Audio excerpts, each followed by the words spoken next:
Buenas tardes, bienvenidos a todos los libros un libro en esta nueva edición de 2021-2022, un programa que de momento viene siendo quincenal y que es un programa de reseñas literarias que nos ofrece cada miércoles Alberto Sansegundo. Estamos ya en el penúltimo miércoles de este mes de octubre, 20 de octubre. Buenos días, Alberto, porque estamos grabando de día. Y bueno, y te has cortado el pelo, Alberto. Lo has dicho bien, en singular, el pelo. Sí, buenos días, estamos grabando por la mañana. Sí, y quincenalmente todavía, porque bueno, espero que para diciembre quizá podamos retomar la periodicidad semanal. Por ahora mi ritmo de trabajo es muy intenso y no me da como para poder hacer una reseña cada semana. Pero bueno, encantado, sí, de estar aquí otra vez presentando libros. Bueno, los inicios de curso que siempre son, desde luego, pues muy intensos, ¿no? Y parece que no nos da la vida para todo, ¿no? Esperemos que pronto se recobre esa periodicidad semanal, que yo estaba tan acostumbrada a ella, que ya la semana pasada le estaba reclamando el programa. Alberto, ¿de qué nos vas a hablar hoy? Bueno, hoy la razón de oportunidad que la hay para la presentación del libro, o quizá de los libros, que ya veremos, de los que quiero hablar, es la celebración, la entrega, la ceremonia de entrega pasado mañana, el viernes, de 22 de octubre, de los premios Princesa de Asturias, y en particular el premio Princesa de Asturias de las Letras de este año, que ha recaído en un escritor francés que a mí me gusta mucho, Emmanuel Carrère, que ya ha aparecido en todos los libros, un libro pues, con hasta 3 obras distintas, yo creo que desde hace ya 10 años, la primera vez que apareció una de ellas. Luego hablamos de ellas, quizá.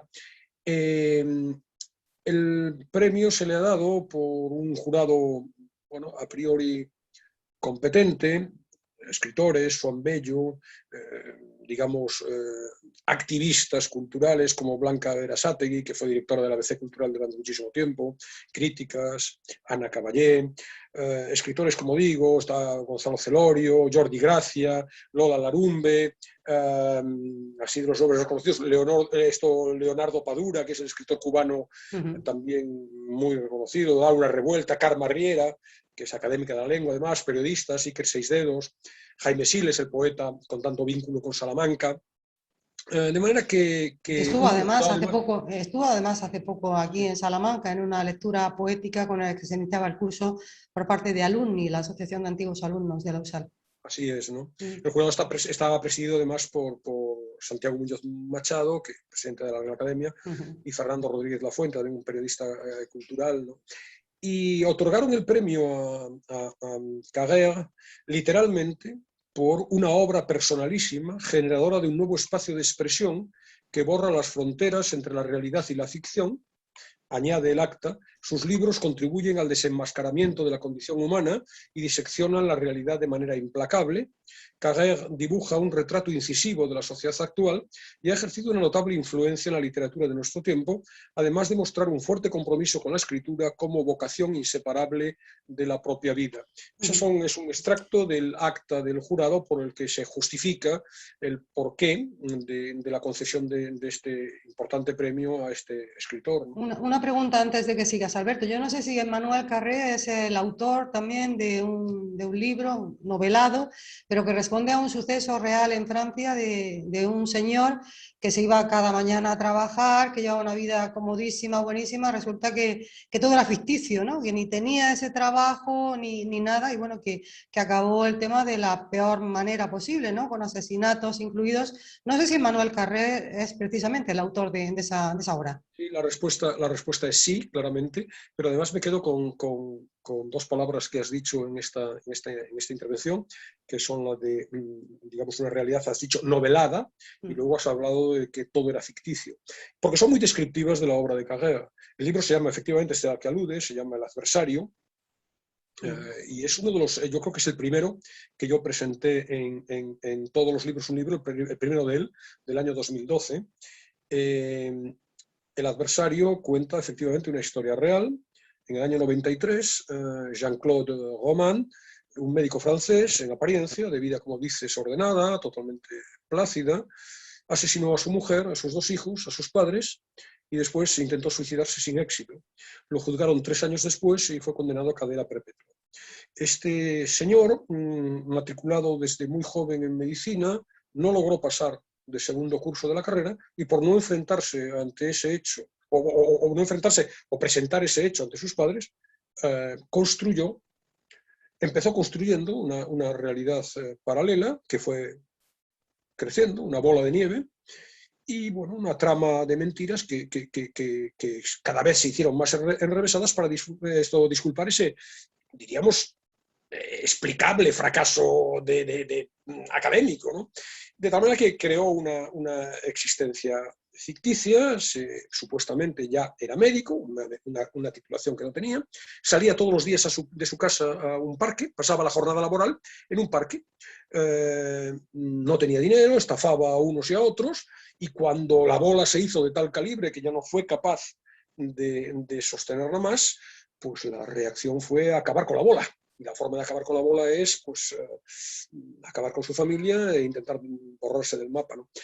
A partir de ahí, Carrère construye la historia, y me interesan esos dos términos que has comentado, la idea de fabulación y la idea de ficción, porque son descriptivos de lo sustancial de las novelas, si las podemos llamar así, de Emmanuel Carrère, que es este juego, esta imbricación de lo real, son siempre, casi siempre, diferentes historias con una base real, y a partir de ahí él imagina. Evidentemente hay una gran parte de creación, de imaginación, se mete, evidentemente hay una parte documentada. En el caso concreto del adversario, él se carteó durante muchísimo tiempo con Roman, y además da cuenta en el libro de los protocolos judiciales, de las propias indagaciones que él hace, de las sesiones del juicio. Esa sería la parte, digamos, documental realista, podríamos llamarlo así, pero evidentemente las motivaciones, la construcción psicológica de los diferentes personajes, la propia implicación personal, porque aparece él como personaje, en el sentido de que da cuenta de sus propias investigaciones. Es una mezcla entre, diríamos, realidad y ficción, lo que se llama ahora la autoficción, y de la cual Carrère es yo no sé si llamarlo precursor, pero en cualquier caso uno de los más destacados exponentes de esta corriente, que hoy por otro lado prolifera en muchísimos ámbitos de la literatura. Pero es literatura, ¿eh? Es decir, no es un periodista, no se limita a una mera descripción neutra. Hemos presentado aquí crónicas periodísticas interesantes sobre hechos reales muy sugestivos, en donde el papel del periodista es efectivamente dar fe, con detalle, con minuciosidad, con una investigación ardua, dar fe de los hechos. Aquí no hay exactamente eso. Sí, efectivamente están los hechos, pero hay una creación novelística, hay una construcción sobre esa realidad, de tal manera que estamos hablando de novela, ¿no? Y este doble frente es sustancial en la novelística de Carrère. Lo es también, lo presenté también un poco después, un libro fantástico, formidable, tristísimo, que se lee con una congoja en el corazón, que es De vidas ajenas, un libro altamente recomendable. Están todos ahora hablaremos del que traigo esta semana, están todos en anagrama. De vidas ajenas parte también con esta idea similar, ¿no? Parte de un hecho real, que es lo recordarán nuestros oyentes, el tsunami que asoló las costas del Índico en Navidades de 2004. Carrère estaba allí de vacaciones con su mujer, Hélène, creo que es su primera mujer. Luego hay otra que tendrá presencia en el libro del que vamos a hablar a continuación. Él estaba en Sri Lanka de vacaciones y vio, pues, lógicamente con la perturbación que se puede uno imaginar, como una pareja vecina y amiga pierde a una niñita que jugaba en la playa justo en el momento en el que aparece esa ola, ¿no? Y a partir de ahí él construye 3 líneas argumentales. Una primera historia que es efectivamente el relato de esos días terribles vividos allí. Luego, es decir, nos habla del pánico, la destrucción, la desolación, la tristeza, las labores estériles casi siempre de recuperación e identificación de los cuerpos. A partir de ahí vuelve de su viaje y la hermana de su mujer, de Hélène, Juliette, la ingresa en un hospital porque es diagnosticada de cáncer. Juliette es juez, tiene además una implicación profesional con otro juez, Etienne, y ambos, es una circunstancia que se da en los dos casos, son cojos, y a partir de ahí sale el segundo frente de la historia de Carrère, que es, bueno, pues la vida de esas dos personas entregadas a la justicia de una manera entusiasta, y los dramas de sus juventudes, las dificultades de ambos por superar esa limitación física, luego también con repercusiones sobre el mundo del derecho francés, muy interesante, ¿no? Y por último hay también un tercer eje, que es que Juliette, bueno, su enfermedad evoluciona y cómo afecta ese cáncer en su marido y sus 3 pequeñas hijas, su deterioro posterior y la muerte de la hermana de Hélène con solo 33 años, ¿no?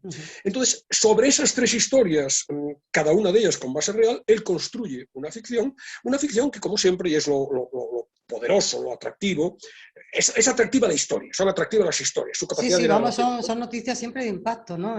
Creo Claro, que también, pero no además, sé si tiene formación periodística, pero yo creo que revela también un periodista, ¿no? Ahí sí, escondido. lo es, de hecho. No sé si lo es de formación, ¿no? Pero en cualquier caso sí, esta vertiente se da también. Está escribiendo ahora y publica lo que va a ser un libro, sin duda, ¿no? Está publicando semanalmente en el periódico El País un reportaje que está haciendo en Francia y que el país está trasladando a España todas las semanas sobre los juicios de los atentados terroristas estos de la sala Bataclan en París, ¿no?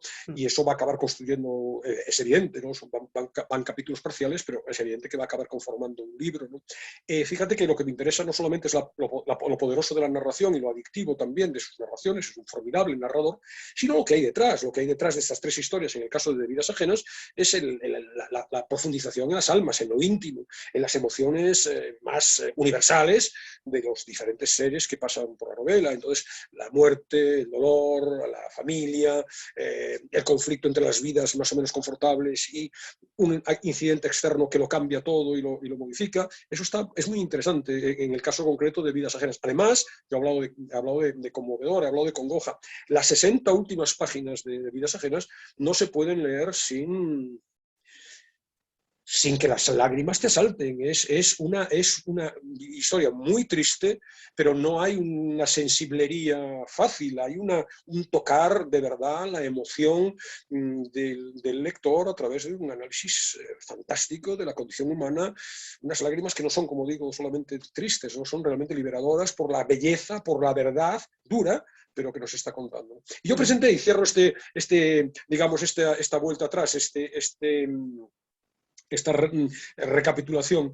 Presenté también hace años Limonov, que es otra novela interesante. Limonov juega de nuevo sobre un personaje real, que es un personaje excéntrico, tan poderoso, su personalidad, tan desmesurado, tan desbordante y tan disparatado, que aunque solo nos contara literalmente su vida, sería suficiente, daría para una novela. Pero es que además luego está la lectura que él hace, que nos permite, pues, a partir de esa personalidad estrambótica, contarnos los últimos 50 años del esplendor totalitario primero y luego la fulminante caída después del antiguo imperio ruso, de los 50 últimos años de la vida de Rusia. Este señor Limonov era un poeta, murió hace poco tiempo, muy pendenciero, se exilió, trabajaba, o sea, se movía en los círculos de la disidencia en Rusia, se exilió en Nueva York, allí estuvo de vagabundo, acabó siendo mayordomo de un millonario,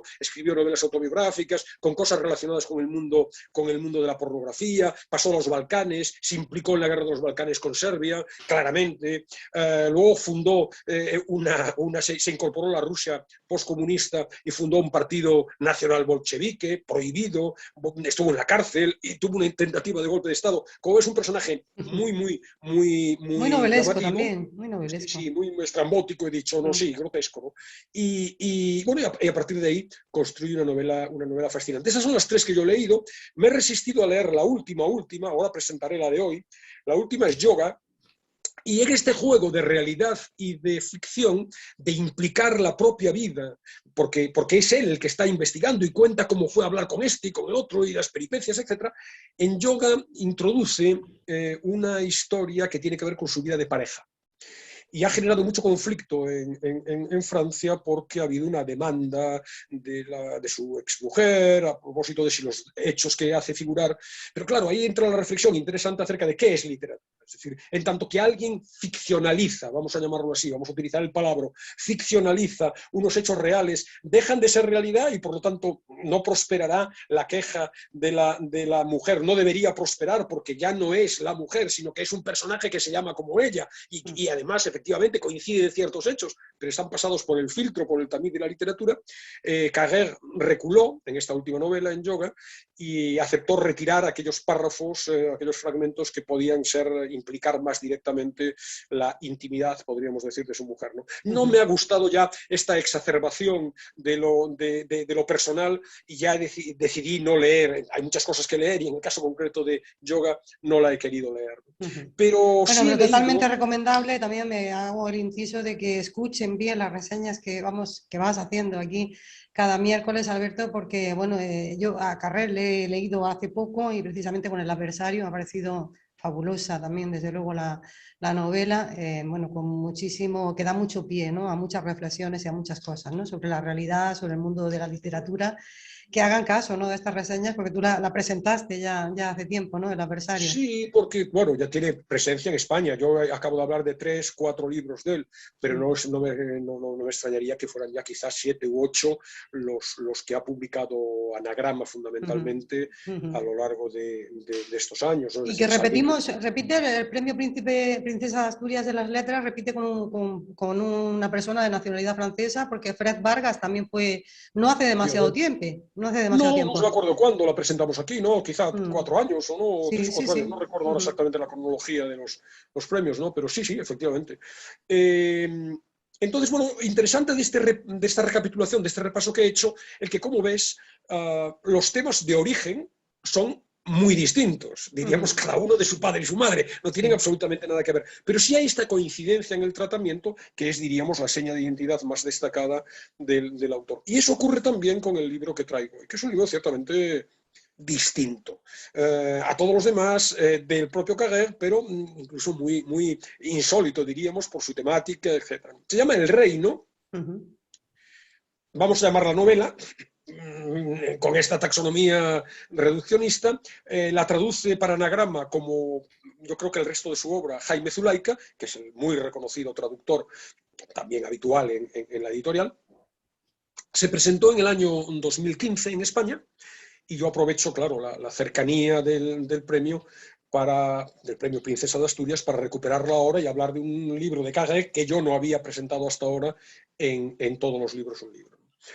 El argumento, si es que podemos hablar de argumento en una novela de este estilo, se mueve en torno a 2 frentes, 2 planos paralelos, pero que constantemente, realmente paralelos no es la palabra, porque en realidad se están interrelacionando constantemente, ¿no? Hay una primera parte, diríamos, un primer frente, cargado de subjetividad autobiográfica, clásica también de Carrère, en donde él habla de su relación con el cristianismo a partir de un acontecimiento de 20 años atrás. La novela me parece que en España es de 2015, pero debe ser de 2014 o 2013, 20 años atrás a esta fecha, en la que él, un hombre escéptico, racional, agnóstico, descreído, vivió, vamos a llamarlo así, un rapto de iluminación, una etapa en la que por primero el abuso del alcohol en su vida personal, una muy compleja relación amorosa y sobre todo la influencia de una tía, una mujer mayor a la que él estaba muy unido, le llevaron a profesar, absolutamente convencido,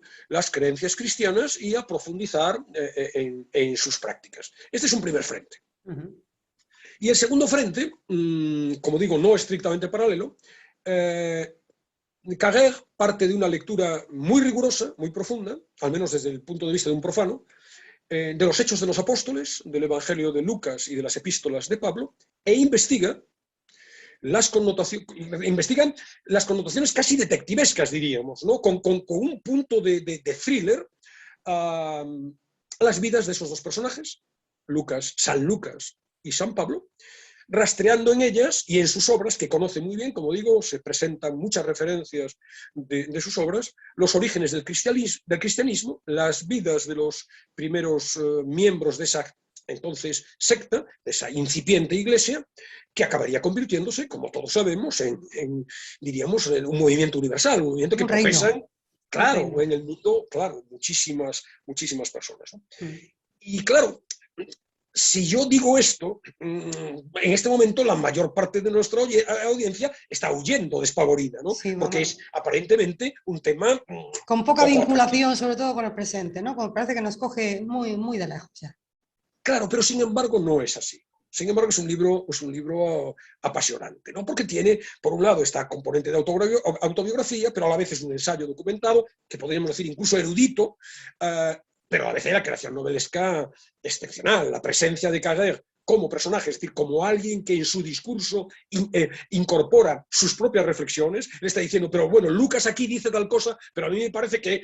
Es decir, esta presencia en primera persona del autor hace de la novela un libro de lectura muy interesante, ¿no? Entonces él subraya, y este sería quizá el primer elemento a destacar, subraya esa doble naturaleza del libro, lo ficticio y lo real. Está constantemente hablando de que, a pesar de la indisimulada base real y de su presencia biográfica, habla de él mismo y habla de su mujer y habla de sus peripecias personales y de su tía. Él subraya constantemente la condición ficticia de otros pasajes del libro, y como lo está subrayando constantemente, está provocando en el lector un escepticismo desconcertado, pero que es muy fecundo, ¿no? Porque en cualquier momento uno relativiza aquello que se nos está contando de verdad, o eres un extraordinario conocedor de la obra y de la vida de estos personajes, o si no, estás constantemente sabiendo, esto se lo habrá inventado también, ¿no? No sabes exactamente. Es un poco la impresión que se tiene cuando se va leyendo una obra de él, por lo menos a mí me ha pasado con El adversario, eso, que no sabes si te está contando algo real o cuánto hay de real en lo que te está contando y cuánto hay de imaginario, ¿no? de novelado. Claro, Que te obliga a moverte un poco ahí, haciéndote incluso tú reflexionando, ¿en dónde estás? Así es, ¿no? Hasta que llega un momento, yo creo que es un grado más por parte del lector de olvidarte de eso. ¿Y qué importa? Es decir, aquello de Vargas Llosa, la verdad de las mentiras. Es decir, la literatura es una verdad más poderosa. ¿Qué nos importa que se corresponda con la verdad real? Evidentemente, si me están haciendo pasar por verdad real para contarme la biografía de un determinado personaje con determinadas connotaciones, imagino, yo qué sé, políticas, ideológicas, para transmitir un cierto mensaje fundado en una aparente verdad, ahí sí que es inevitable establecer claras las fronteras entre lo que es real y lo que no es real. Pero en el fondo, si ya desde el primer momento se nos está diciendo todo esto es literatura, olvídate, dices como lector, olvídate de la indagación, de intentar ver los límites, sobre todo en un territorio que no conoces, y disfruta, lánzate al goce de la literatura. Él lo dice claramente, él deja de lado y lo dice expresamente cualquier intento de deslindar, y leo al pie de la letra, lo seguro, lo probable, lo posible y, justo antes de lo directamente excluido, lo imposible. Y añade, territorio donde se desarrolla una gran parte de este libro. De manera que lo está dejando muy claro desde el primer momento, ¿no? Él está jugando, y este, insisto, es el primer gran motivo de interés para mí, ¿no? Este aspecto metaliterario. Está constantemente reflexionando acerca de qué es lo que se está escribiendo, qué es la literatura. Todo en estas páginas es ficticio. Soy libre de inventar, dice literalmente, siempre que diga que estoy inventando. Es constante, ¿eh? Son constantes las alusiones a estas referencias metaliterarios, a mirar desde fuera el acto de escribir y contarnos qué es lo que está escribiendo y cuál es ese proceso. Insiste en resaltar constantemente el carácter fabulado de su creación. Dice, el Lucas que imagino, porque por supuesto es un personaje de ficción, lo único que sostengo es que esta ficción es verosímil, esto es constante. Las alusiones permanentes, yo tengo recogidas en mis notas de lectura infinidad de ellas. Una reflexión sobre los límites de la novela histórica. ¿Qué es la novela histórica? ¿Cuenta datos? ¿Cuenta hechos? Evidentemente no puede inventarse, no puede inventar la historia. Hay hechos que son reales, pero hay otra cosa. Es decir, tú no te puedes poner en la cabeza de Aníbal realmente, tienes que inventarlo. Podrá haber hechos documentados, los elefantes y el paso de... Vale, pero a partir de ahí todo es ficción, ¿no? Entonces, este frente es muy interesante en el Reino. Por ejemplo, esta cuestión con respecto al modo de contar la historia, las novelas históricas, él cuenta su discrepancia con Marguerite Yourcenar, que defendía, a propósito las memorias de Adriano, ¿no? Efectivamente, a partir de las memorias de Adriano, defendía que el novelista histórico debería contar las cosas literal como fueron.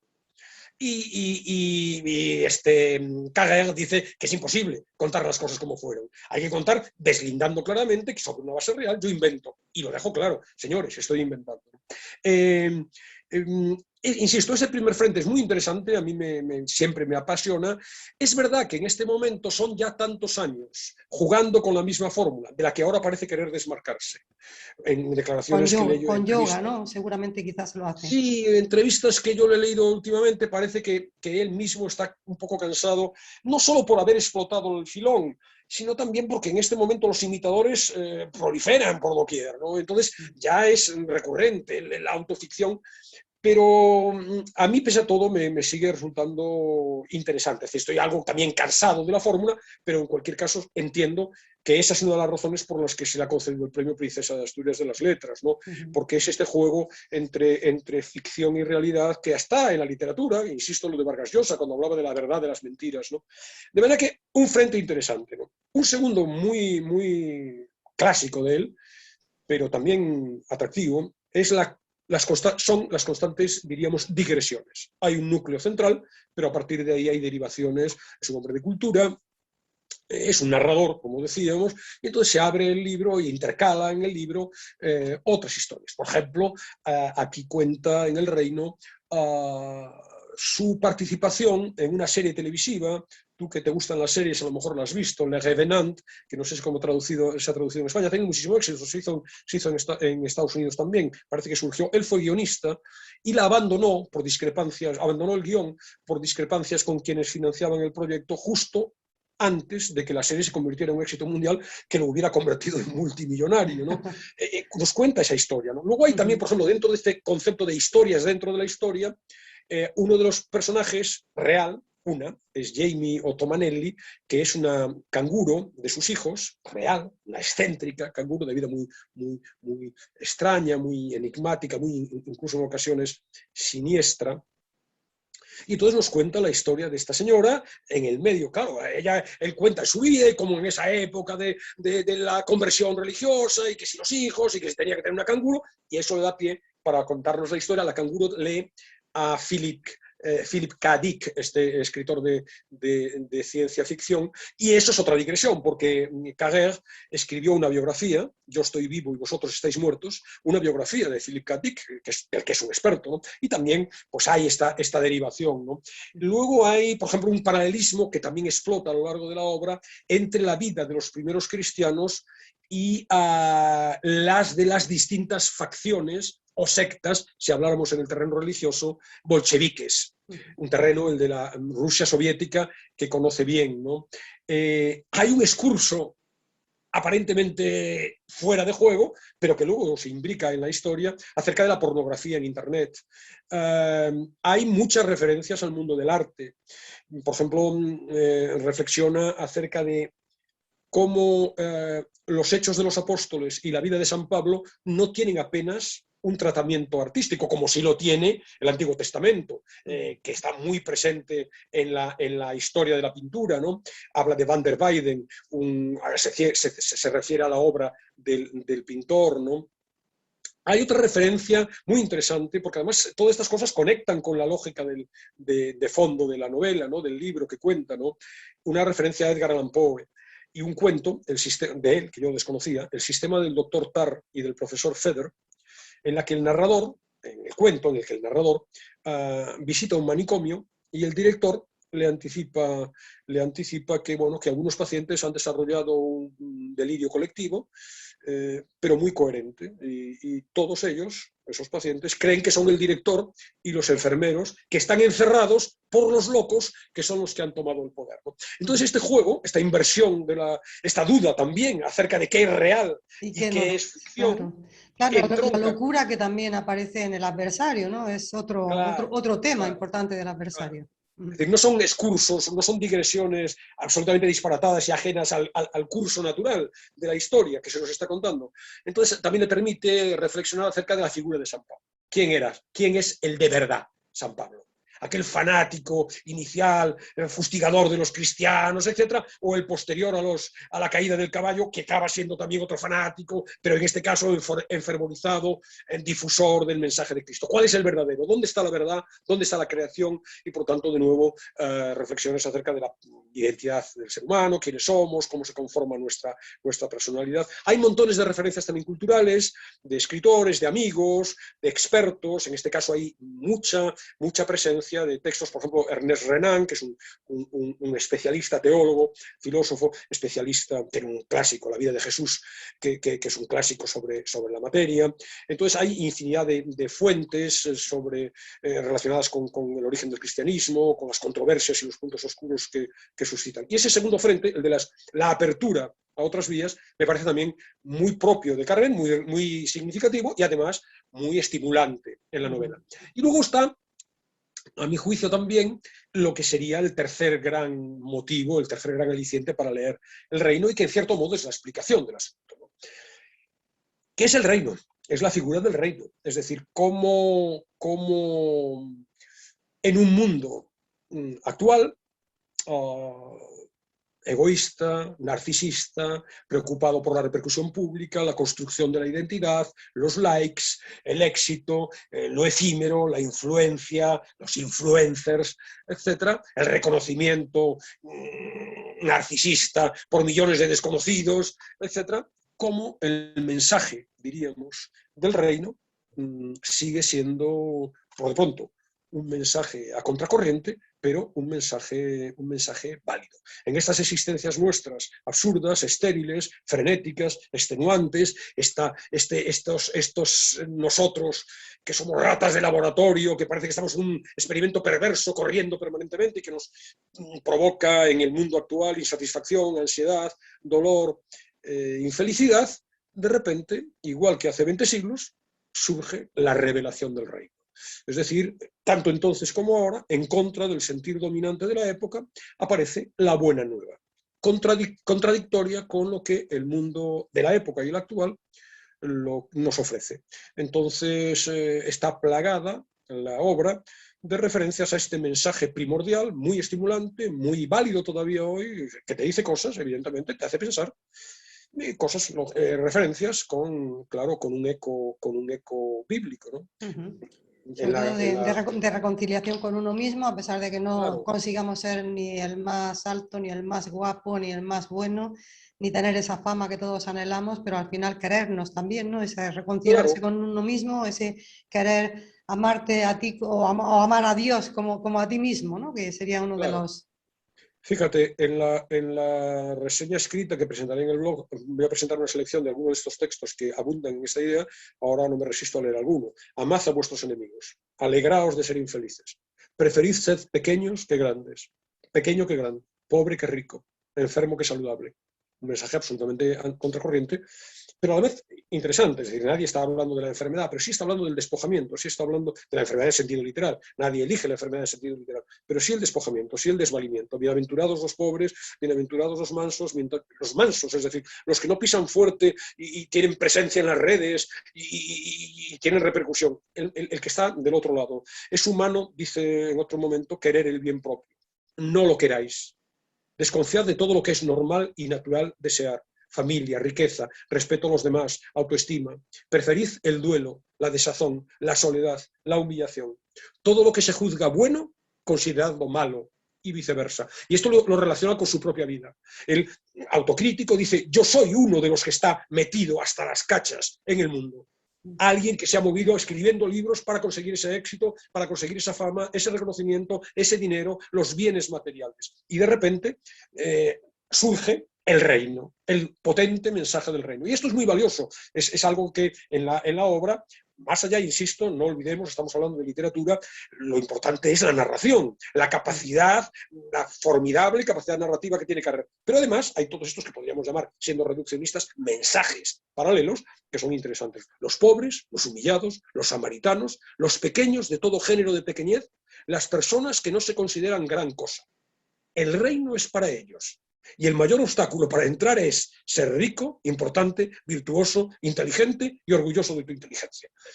Es decir, muy interesante, independientemente de que luego pudiérase discutir, ¿no? Pero muy interesante, y este es uno, insisto, para mí, el tercer gran frente del libro, el tercer gran motivo de interés de la obra de Carré. Bueno, Emmanuel Carré, una lectura totalmente recomendable de cualquiera de sus obras.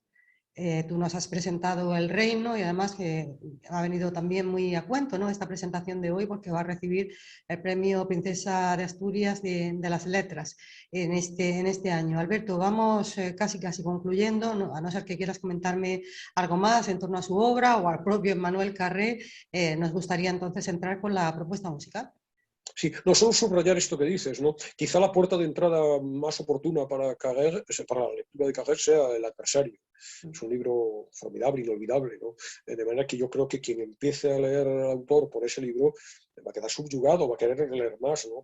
Porque primero por como has contado, ¿no? Es decir, la historia originaria Ya es muy llamativa. Hay también claro. incluso una película que estaba interpretada por José Coronado, no era exactamente el mismo contexto, pero la idea profunda de fondo sí que era la misma. También un señor pues, que vivía una vida totalmente ficticia, que hacía como que se iba todos los días a trabajar, realmente no iba a trabajar. O sea, está basado en esta obra, El adversario de Manuel Carrer.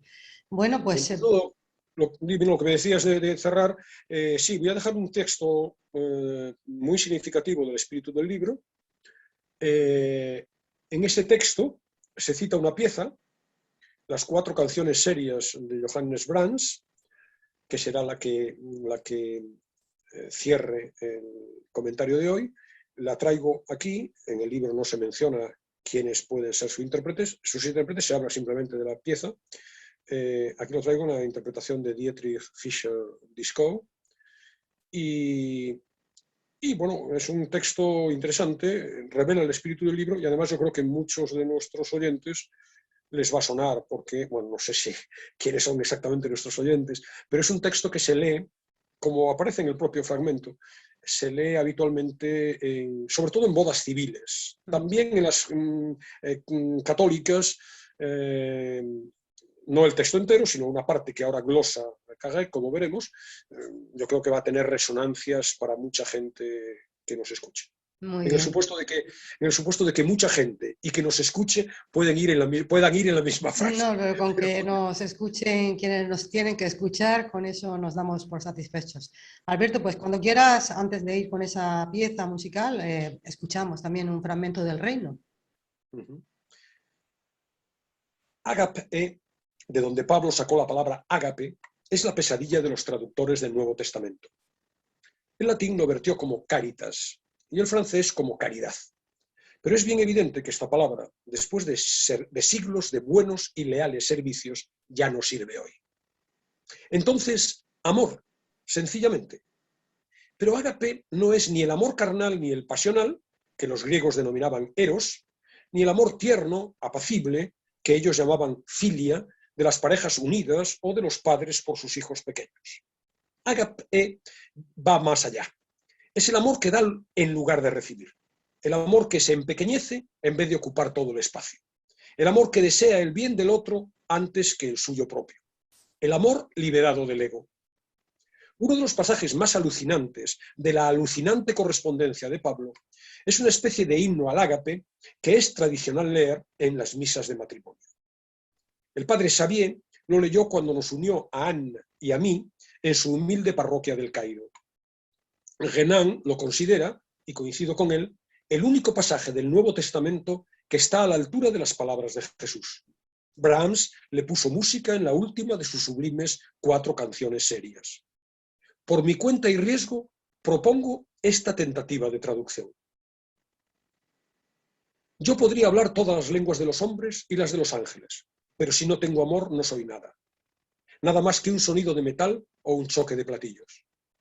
Podría ser profeta, podría tener acceso a los conocimientos mejor guardados, podría saberlo todo y poseer además la fe que mueve montañas. Si no tengo el amor, no soy nada. Podría repartir todo lo que tengo entre los pobres, entregar mi cuerpo a las llamas. Si no tengo el amor, no me sirve de nada. El amor es paciente, el amor presta servicio, el amor no envidia, no se jacta, no se da importancia, no hace nada feo, no busca su interés, no tiene en cuenta el daño, no se alegra con la injusticia, se alegra con la verdad. Lo perdona todo, lo tolera todo, lo espera todo, lo sufre todo, no falla nunca. Las profecías caducarán, las lenguas perecerán, la inteligencia se abolirá. La inteligencia tiene sus límites, las profecías tienen los suyos. Todo lo que tiene límites desaparecerá cuando aparezca lo que es perfecto. Cuando yo era niño, hablaba como un niño, pensaba como un niño, razonaba como un niño. Y después me hice hombre y puse fin a la infancia. Lo que veo ahora lo veo como en un espejo. Es oscuro y confuso, pero llegará el momento en el que lo veré de verdad, cara a cara.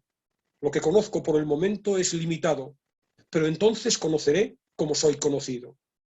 Hoy existe la fe, la esperanza y el amor.